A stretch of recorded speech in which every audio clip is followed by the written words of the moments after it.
کسی علاقے میں قحط سالی تھی اور جانور سب کچھ کھا کر فارغ ہو گئے تھے۔ مزید کچھ کھانے کو رہا ہی نہ تھا۔ مویشی مالکان بے حد پریشان تھے۔ اس دوران مسجد کے ایک مولوی نے جمعے کے خطبے کے دوران نہایت یقین کے ساتھ یہ بات بتائی کہ اللہ کا نام لے کر یعنی بسم اللہ پڑھ کر دریا کو حکم دیا جائے تو وہ بھی نافرمانی نہیں کرتا۔ یہ چرواہے کا شاہد پہلا جمعہ تھا۔ یہ بات اس کے دل میں اتر گئی، یقین کا درجہ پا گئی۔ اس نے واپس آ کر اپنی بکریاں کھولیں اور سیدھا دریا پر چلا گیا۔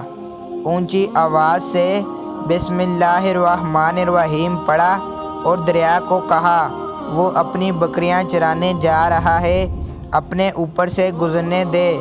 یہ کہہ کر اس نے اپنی بکریوں کا ہاکا اور دریا پر چلتا ہوا دریا پار کر گیا۔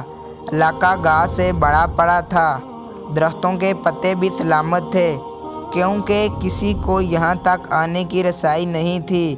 اب تو یہ اس کا معمول بن گیا کہ وہ بکریاں پار چھوڑ کر واپس آ جاتا اور شام کو جا کر بکریاں واپس لے آتا۔ اس کی بکریوں کا وزن دگنا چگنا ہو گیا۔ لوگ چونک گئے اور اس سے پوچھا کہ وہ اپنی بکریوں کو کیا کھلاتا ہے۔ وہ سیدھا سادہ اور صاف دل آدمی تھا۔ اس نے صاف صاف بات بتا دی کہ جناب ہم تو دریا پار کر کے اپنی بکریاں چرانے جاتے ہیں۔ یہ بات تو سب نے سنی لیکن کسی نے یقین نہیں کیا کیونکہ یہ ناقابل یقین بات تھی، مگر بات ہوتے ہوتے مولوی صاحب کے پاس پہنچ گئی۔ مولوی صاحب نے اس چرواہے کو بلوایا اور سارا ماجرا پوچھا۔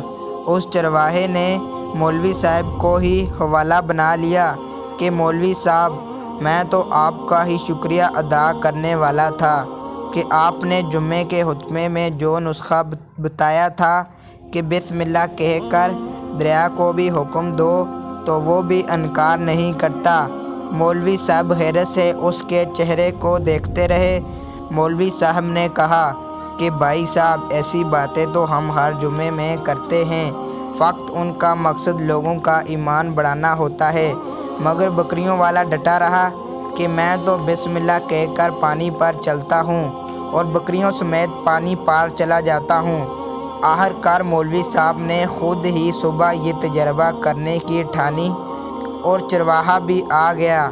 مجمع زیادہ تھا۔ مولوی صاحب نے ایک دو بار سوچا کہ انکار کر دوں کہ وہ جو مولوی صاحب کو کندھے پر اٹھا کر لائے تھے اب بھی جوش و خروش سے اللہ اکبر کے نعرے لگا رہے تھے اور مولوی صاحب کے حق میں تعریفیں کر رہے تھے۔ آخرکار مولوی صاحب نے ایک رسا منگوایا۔ پہلے اسے ایک درخت کے ساتھ باندھا، پھر اپنی کمر کے ساتھ باندھا، پھر ڈرتے ڈرتے ڈیلا ڈالا بسم اللہ پڑھا اور دریا پر چلنا شروع ہوئے، مگر پہلا پاؤں ہی رکھا تھا کہ آرام سے پانی میں گر گئے۔ مولوی صاحب ڈبکیاں کھانے لگے اور پانی کے بہاؤ میں بہنا شروع ہو گئے۔ لوگوں نے کھینچ کھینچ کر باہر نکالا۔ مولوی صاحب کی اس حرکت نے چرواہے کو پریشان کر دیا کہ مولوی صاحب کی بسم اللہ کو یہ کیا ہو گیا، کیونکہ اس کا یہ نسخہ معمول تھا۔ اس کے اپنے یقین میں کوئی فرق نہ آیا۔ اس نے بسم اللہ کہہ کر بکریوں کو پانی کی طرف اشارہ کیا اور خود ان کے پیچھے چلتا ہوا دریا پار کر گیا اور واپس بھی آ گیا۔ لوگ اسے ولی اللہ سمجھ رہے تھے اور اس کے حق میں نعرے لگا رہے تھے، مگر وہ سب سے بے نیاز اور سادہ انسان تھا۔ وہ مولوی صاحب کے پاس پہنچا اور کہا مولوی صاحب میں آپ کی بسم اللہ کی تعریف سے کافی پریشان تھا، مگر پانی پر چلتے ہوئے مجھے آپ کی بسم اللہ کی بیماری کا پتہ چل گیا۔ اس چرواہے نے درخت سے بندھی رسی کی طرف اشارہ کیا اور کہا مولوی صاحب یہ ہے آپ کی بسم اللہ کی بیماری، آپ کی بسم اللہ کی برکت کو یہ رسا کھا گیا۔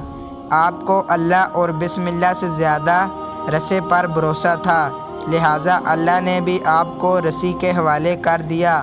مولوی صاحب آپ بھی کمال کرتے ہو، میں نے آپ کے منہ سے سنا اور یقین کر لیا۔ میرے اللہ نے میرے یقین کی لاج رکھ لی، مگر آپ نے اللہ کا کلام سنا مگر یقین نہیں کیا، لہٰذا آپ کو اللہ نے رسوا کر دیا۔ محترم عزیز دوستو، یہی کچھ ہمارا حال ہے۔ ہماری نمازوں، دعاؤں اور ہماری ہر ایک عبادت یقین سے خالی ہے۔ میرے محترم عزیز دوستو، ذرا سوچئے گا ضرور۔